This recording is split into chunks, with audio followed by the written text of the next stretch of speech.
The next section that we're looking at is the Rose Kid attendance area, and there are three particular attendance areas that make up the Rose Kid attendance area. As Derek pulls away, you can see that in the upper left, near Dresden, there is a group, and then down to the far lower section of the screen where Rose Kid's building is, that area right around them, and then to the upper right. The area that we're going to look at first is the Washington Square subdivision, which is just to the north, and also the Rose Kid attendance area right around the building. Those two areas would be directed toward DeKaiser Elementary. And if you notice, or if you remember that up above where we had Washington Square, there is an attendance area already that goes to DeKaiser. It's the Rivendell subdivision, which is south of Stadler and north of Clinton River Road. The numbers show that DeKaiser would bring on about 165 students, and that they would have 550 in their building. We'd go from 13 rooms to 20. And final piece to the Rose Kid attendance area would be the section that is in the that was in the upper left. It runs along Utica Road, and this particular group would be going to Harvey Elementary.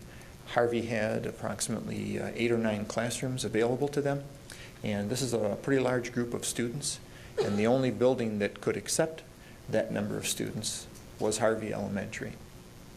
The unique piece to this is that all of our attendance patterns for secondary will remain the same in this particular model that I'm showing you for this recommendation.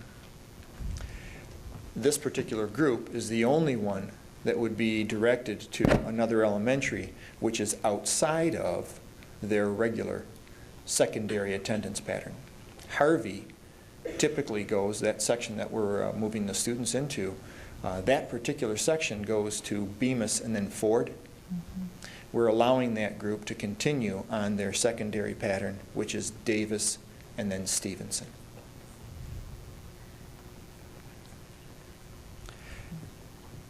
As you can see, the numbers that we've added to that building are pretty substantial, but certainly Harvey will be able to handle that.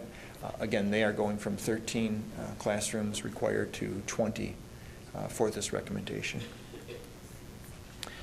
And then our final group is Walsh Elementary.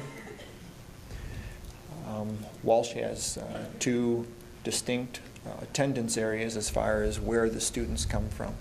There's a large group that is right around Walsh Elementary, and then there's another group to the extreme left in that square mile that is right off of Ryan, between Mound and Ryan, where another group equal in size to the area around 17 and Dodge Park reside. So as we look at this, we would,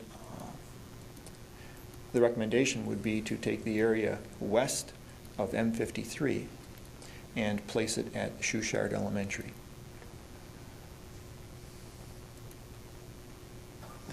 And then Shouchard would be taking on an additional 240 students, and we would go from 22 classrooms to 27 classrooms.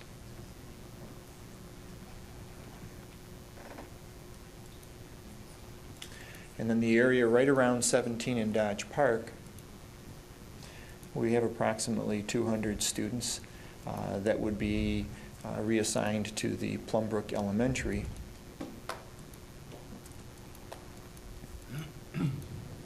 And the numbers for that area, as I said, it's going to be close to 200 students that would be attending, or in addition to the numbers that they already have at Plumbrook, giving them a total of 571 students.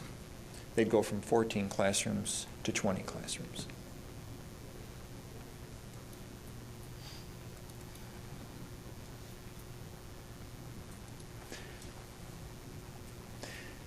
As I said, there's been some preliminary study, and these are the numbers that we come up with at this particular time.